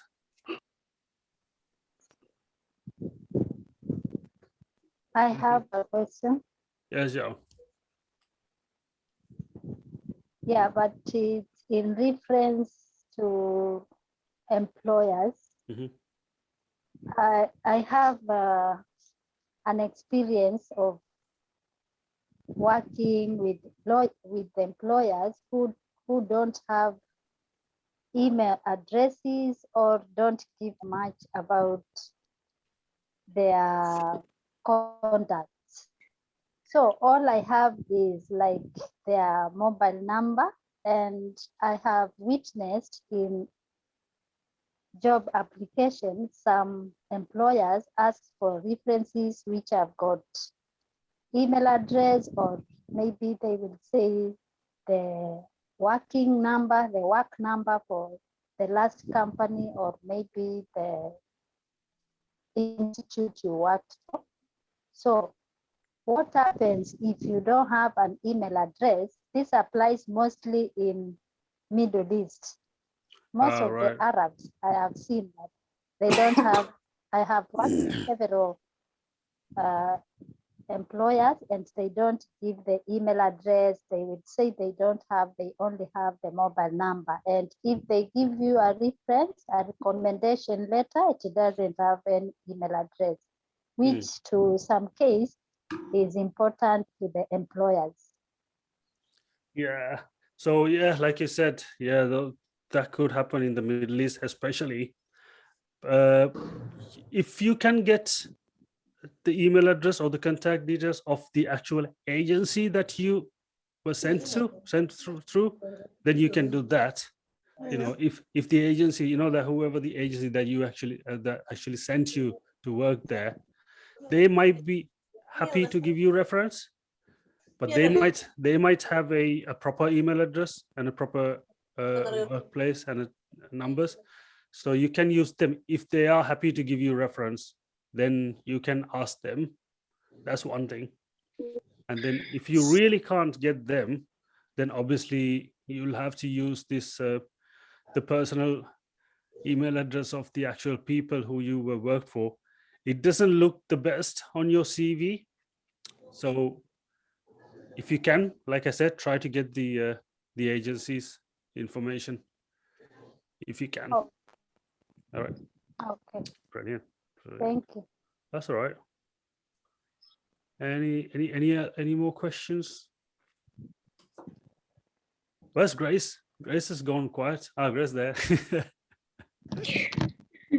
I have a question, but it's a bit maybe out of maybe what you've discussed. That's fine. Maybe I've been employed over there, and then I'm doing 8 hours a day. So after the 8 hours, is one allowed to do extra work, or it depends with the company? Or during the weekend, are you allowed, like maybe to go and do something else somewhere else, or you just stick to the work you've been given? No, in the UK, if you are legally allowed to work full time, when I was, what I meant was, if you are a international student, obviously you are only allowed to work 20 hours a week during the term time. But then outside of term time, you can work full time, many jobs, not just one job. And if you're on a work permit, that means you can work full time. So you can do more than one job. You are allowed to work extra. If you want to do another job or extra hours on the same job, you can do that. Evening jobs, weekends, that's not a problem. There's a number of hours that you are allowed to be given by, I think it's 48 hours a week by any employer. They can't force you to work more than 48 hours a week. But if you are happy to work more than 48, then you can opt out. You can just sign a form. You can tell them you are happy to work more than 48 hours, and they can then give you more hours. That's if you're working for the same employer. Like I said, you can work for other companies as well. That's not a problem. But some jobs may say, if it's a conflict of interest, then you might, like for an example, when I was working for my IT job, I was not allowed to do any other IT work for any other companies, but because it was a conflict of interest. But I was allowed to work any other job if I wanted to. While I was working in the IT job, if I wanted to do some care work, that's not a problem at all. No one can stop that. Okay. There is a maximum though in the fact that for mental health reasons, you have to have, you're right about the 48 hours. I think it's 120 hours for the month you can work, but you have to have a gap of, if you did a night shift, by law, technically, you meant to have an 8-hour gap before you start your next job. Lots of people don't do it, but if anything happens to you, say you work in a factory and you cut your arm off or you kill someone, and they found out you did a night shift just before you came, you will get sued. You're liable. Not only you're liable, the employer will be liable for health and safety reasons. But if you never declare to them you've got another job, it will come back onto you as well. So always good to tell them they got another job. And just fill out the time, working time director, just be safe. Like, just look after your own health. I know you might come here to pay bills and the visa fees are a lot, and it is hard work. And Yvonne said last week as well, like she had to go underground to work. She did, and she was always tired. You have to be safe. I've worked 3 jobs. I didn't need to work 3 jobs. I just worked 3 jobs to go on holiday. I didn't know about I wanted to go on holiday, so I worked loads to have money to go away. And I was so tired. I used to sit in jobs and I used to fall asleep. I fall asleep on the manager because I was working so many jobs. Yeah, so you gotta be careful that you don't fall asleep, because if you fall asleep at work, more than likely you will get sacked. I was lucky I was the manager that I couldn't sack myself, so I was lucky, very lucky. But my workers used to laugh at me saying she could fall asleep. So just be careful with your health as well, because if you get poorly, you'll be off. If you're off, you don't work. If you don't work, you might get statutory sick pay, or you might get, if it's a 0-hour contract, you get nothing. So you're just wasting your energy. So just be safe with it. Going back to what Harsha said about etiquette at work, I'm just going to add to that in the fact that don't be shy in your interview, guys, because you guys are a bit shy now. An interview person wants some personality. They want to employ someone that's bubbly, not cocky. Don't be arrogant. Don't be cocky. You have to get the right thing. So show your personality, because they will employ you for you. Like if you go in there being shy, like, oh, I don't know, and giggling, and laughing, and looking away, like they know you might be shy, and you're lacking confidence. But if somebody else comes in with a bit of personality, saying, you know what, oh, you're looking good. Like I always banter. I use British banter. I don't go overboard. I just talk to them. I say to them like, oh, I love your accent. Like I'm saying, I'm British. I love your accent. Where's it from? Make a bit of conversation to try and answer the questions as best as you can, and try and make it a bit more lively, because they would think, you know what, I like this person. Even if you ain't got the experience or qualification, they might like you. More than likely, they would like you and invest in you. That's where the majority of the jobs come from as well. So I think they've got the experience, they got that, but there's something about you. And I've had so many jobs being approved for myself.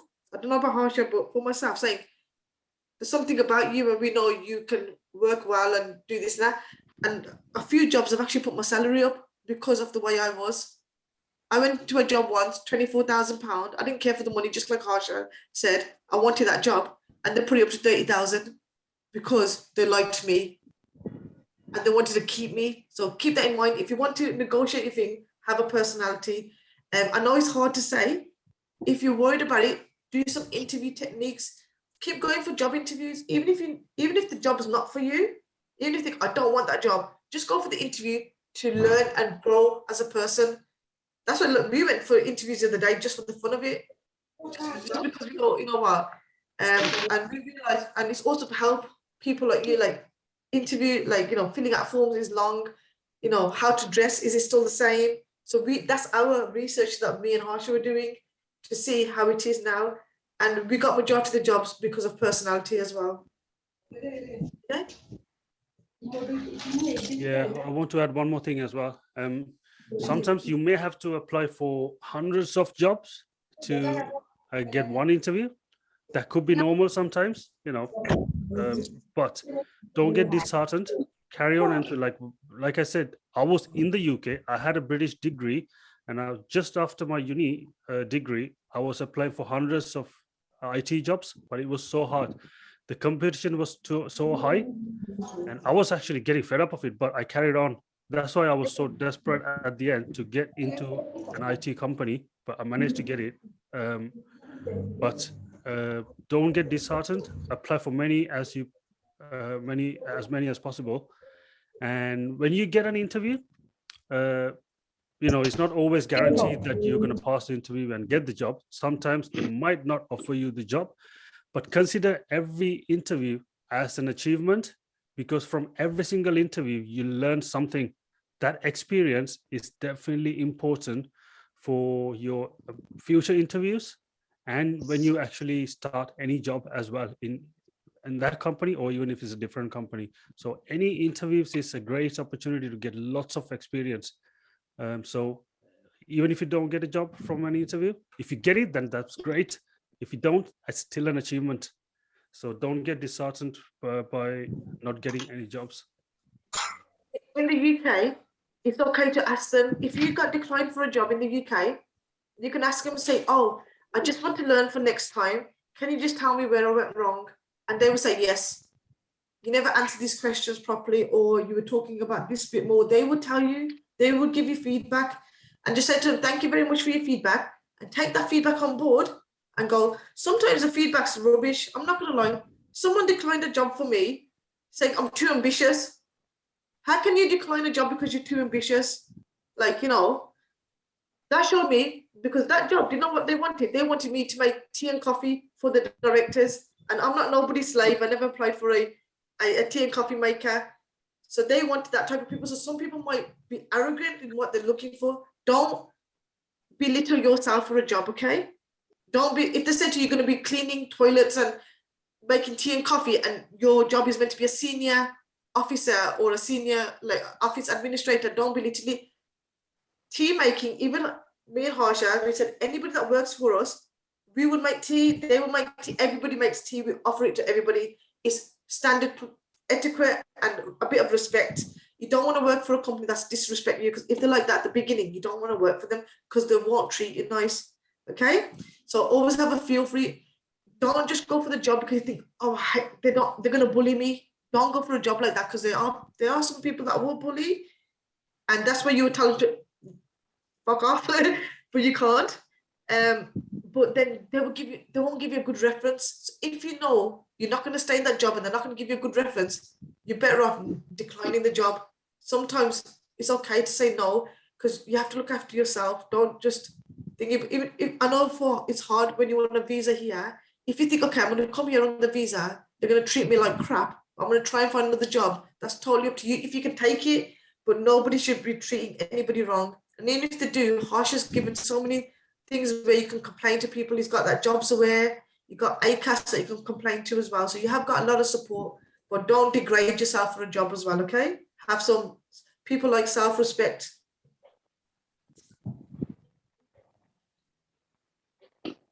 I have a question. Yes, John. Yeah, like in the living care homes, whereby you are told by some recruiters that you'll be staying with maybe the patient, that is a living caregiver or health carer. What happens when you're not given a reliever, when maybe it's your time to rest and nobody is available? What happens? How a living care job works is they pay really good. They will pay, you'll go and do 4 days of 24-hour work. Probably anything from £650 to £800, maybe more, maybe £900, right? You will be there 24/7. Yeah. You would have your own bedroom. 1 second. I want to clarify one thing. So I think Joan might be thinking, like in some countries, like in the Middle East or some countries, living caregiver means that they live in that house full time. Yeah, same here. Oh, no, living care is the same here, but they will tell you 4 days, 1 week. They'll say 1 week on, 1 week off. They would tell you that's a living care here as well. No, And what they'll I give meant you, was, no, hold on. What I mean is like some countries, it's actually, you actually live there 7 days a week, 24 hours a day. You live there. That's some, they don't do that here. yeah, exactly. That's what I want to clarify. Like in the UK, that's not the case. So what Sophie explaining is that's how it works in the UK. Yeah, a living care job is a temporary job. So you go back home, but they pay for your accommodation and food when you're living in that house. So you would go back home, unless you might have a very, very rare job that you would live permanently there. I wouldn't recommend that myself, because to live with someone that's got severe disabilities day in, day out is against the law anyway, because you have to have annual leave. You have to have at least 28 days annual leave. So I haven't ever come across a job that's permanently like full-time for a year or two. It's just like a lot of recruitment agencies do it for 4 on, 4 off, or 1 week on, 1 week off. My friend loved it. He used to do it all the time. He used to work 2 weeks. He used to get 2 weeks salary for the whole month in 2 weeks. Then he had the other 2 weeks off to do whatever he liked. So he had another job, another living care job. So he was making $5 grand a month. He didn't have no bills to pay at home. He lived with his pay, So for people that were single or wanted that life, that was great. But for me, I couldn't do a whole 2 weeks or 1 week, because it is very hard. People don't understand that. It will be very tough because they want living care because they need support all the time. So yeah, but you won't, like I said, I highly doubt you'll come across a 24-hour job for 365 days a year.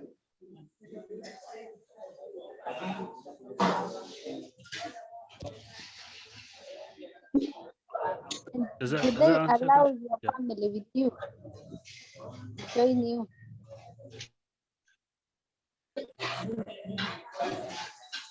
You got a living care job for 4 days or 5 days, your family and friends can't come to visit you because you're working, you're at work.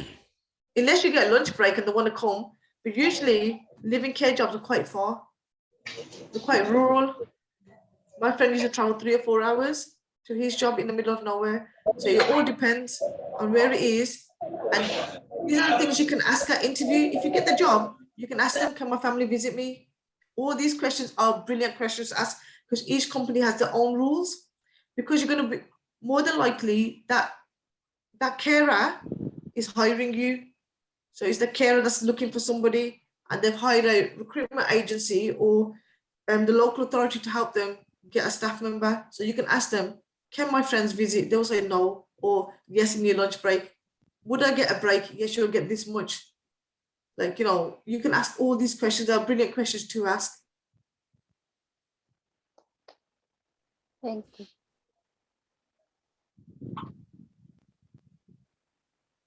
I have a question. Yes, Grace. Completely out of maybe topic, but I'm so curious about it. Maybe I've come and we have our own telephone and our own numbers from this side. So when I get there, do I have to like change my phone, change my number? How do I like use my former? Do I use my former number, like my Kenya number, to communicate around there? Do I change? What do I do? So when you have the Kenyan number, when you come to the UK, you can still have your Kenyan number and you can use WhatsApp on it. So to contact your family and people back home, you can use WhatsApp, and you can still have that Kenyan number, because you're not making direct phone calls from that number. You're not going to get charged, because it's what things like WhatsApp work on through the internet, right? So you won't pay anything extra, but you'll have to have a UK number. That's another thing that I want to talk about later as well. To get a UK phone number, you can get a SIM. You can get a SIM card. Some phones come with dual SIMs, or you can get another phone. The good thing about UK is you don't have to pay lots of money for a phone, even if it's a brand new phone, iPhone or Samsung, whatever. You don't have to pay the full amount. I don't know if it works the same in Kenya. In Sri Lanka, it doesn't. No, so you can pay monthly. You only pay for your contract, which is like say for an example, if it's a £30 a month or something, you will get a certain number of free minutes, certain number of text and internet data. So £30 or whatever. If you make direct phone calls to Kenya, you might get charged extra, but that's why you have the WhatsApp. And eventually you can stop using that Kenyan number after a while, and you have WhatsApp on your UK number, so your family can contact you on WhatsApp anyway. So like I said, you can have this another new phone, a brand new phone, which you pay a very little amount of money, 30, 40, depending on your tariff a month, without having to pay the full amount for the thousand. You don't have to pay thousands of pounds for a brand new phone straight away. You can buy a phone if you have the money, but you don't have to. So yeah, does that help? Cool. Yeah, like, so I just wanted to mention as well, like, so, yesterday Joseph had mentioned that charity thing. I was really impressed. Like, it's a great opportunity for you guys to get involved. Good for your CV as well. So that's great. And also, when it comes to applying for jobs and everything, I know for a fact, Joseph, when we had a meeting this weekend as well, Joseph had mentioned that, you know, he's speaking to like legal people, immigration lawyers, people who are authentic, not the scammers, not fake people, who are authentic, to advise you on jobs, on visa questions, visa queries and everything. So always any questions, direct them to Josephat or his team, GHIC. So, you know, you can get the real information rather than any scammers or fake information. And like I said, applying for jobs is not easy. Don't apply for 10 jobs and expect someone to come and hire you straight away. A lot of people do that. I know in Sri Lanka is a very lazy nation. They apply for 10 jobs and they don't get a job, and they say, oh, that's not going to work. They give up. That's why they never get anywhere. But few people do actually try really hard and they get somewhere. So my advice is, try hard. If you wanna better your lives, you'll have to try. Nothing's gonna come easily. Every good thing has a bit of a hard work behind it, but once you've done the hard work, the reward will be good. So work hard towards your better life. You're very lucky as a team that you've got like something like what Joseph and his team have set up, because a lot of countries and a lot of people we know don't have this support network. And so take advantage of your IOB. Like, so anything, you know, if Joseph was saying we've got these opportunities in voluntary work, we've got these kind of courses or these kind of studies things, take advantage, because the more you learn and the more knowledge you get, the more likely you are to succeed. Even if you don't make it to the UK, you got Canada, you got Europe, you got USA, you got other countries or other progression, or even if you stayed in Kenya for any reason, you can progress yourself further and help people further along. So take these opportunities that you're given, because it will really benefit you. And this is what we did in the UK. We took our chances wherever we could and progressed our life. And that's why we're passing the baton and we're helping more people. That's what you do. So thank you very much for today, guys. It's been fun. Absolutely. Josephat, do you want to say anything before we finish? Yeah, sure. Yeah, so thank you so much. I think today's session is a great session. It's a great session, and I believe we can even now close the session and say that we are done, because this week, I mean, yesterday and today, I mean, we are touching on the real things. We started by giving an overall overview, and now we're getting into the real thing. I must admit that we are not angels, and in the course of doing this work, I will not admit to us that I've come also across, I mean, fake agencies, and our work, I mean, here in Kenya, and while helping our people, is to help our people not to fall in such traps. You know, that is our key. But allow me to mention a few things. I'll keep on repeating this, that our job is to prepare our candidates for jobs and to link them to, authentic jobs in the UK. Authentic employers through, the agencies that we are working with. Allow me to also make a clarification once again on IELTS. IELTS is a must. You must do IELTS. We can confirm that through the the UK government's website. And in the past months, we were very much embarrassed in Kenya when the UK government and the Kenyan government were giving opportunities to nurses who were to work in the UK, and of the number that were taken to sit for IELTS, less than 10% passed that, and none of those got the jobs there. So IELTS is a must. And again, we'll be taking you through the point-to-point basis on the visa qualification. I believe that is going also to be very, very important for our candidate. Once again, I would say that let me just make this, we charge for our services, and that enable us to give you quality services, and also to enable us give other people who desire similar services like you to also enjoy the same. Having mentioned that, I think it's a question that I've answered before. The employers that we'll be taking you through, including the employment agencies that we're working with in the UK, none of them will ask you for money. None of them will ask for money. Of course, we are reaching out to as many, a pool of team members and colleagues and partners that we can work with to just broaden the net to give us, an advantage of crossing over. But none of them will ask you for a dime or for a penny. Our team here is working day in, day out, every single day, reaching out and actually making phone calls. Reaching out through emails, through trusted websites. And the employers, some of them, they have to advertise, for these opportunities, and you must make a formal application.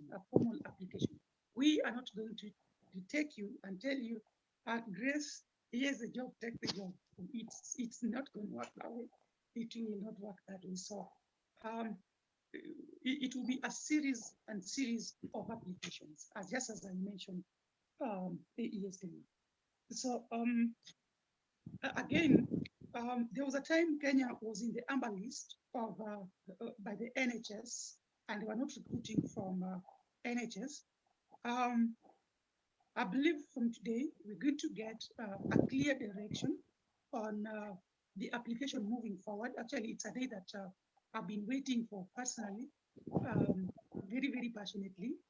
And I also would like to give us hope, hope that we can believe it.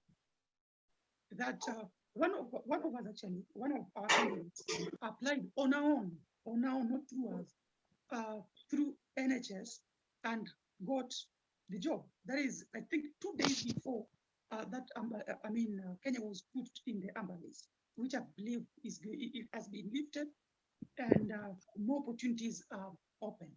So I would just love to encourage all of us that follow the maiden guidance that we are given, and I believe all our candidates present here today would attest that we are in business. And thank you so much, Asha and Sophia, for actually pointing out how to conduct ourselves in the interviews, but most importantly, putting us and pointing us towards knowing fake agencies, fake jobs, because so many people, thousands and thousands of people are all victims to this. So thank you so much.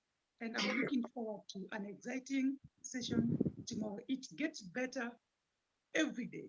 It can never get better than this. So thank you so much, and be blessed. No pressure, no pressure for the rest of the week now. See, what he meant was today was better than yesterday. That's what he meant. Mine was the best session. I did the best session. Right. Every day gets better than the previous. So on Friday, I end it. So mine is going to be the best session on Friday. Yeah. Sorry, I think someone's got a question. Yes, I have a question to Josephat. Yeah. About the certificates we've been doing, the HSG certificate and the CSTF certificates for UK. Where are they applicable, the certificates? No, where should they be presented? No, let me just reiterate again that our job is to prepare you for the care jobs. I mean, for the jobs. And the care certificates that you're doing is actually it's a CPD, continuous professional development course from the UK. So when I mean presenting yourself and presenting the qualifications that you have, it will be significant and applicable at that point. Okay. Yes. Thank you.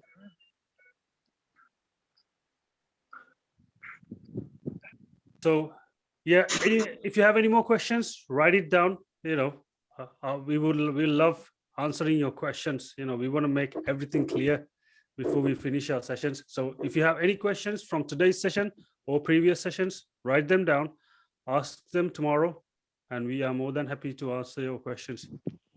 Okay, so I think we'll enjoy the rest of the day now, and we'll see you tomorrow.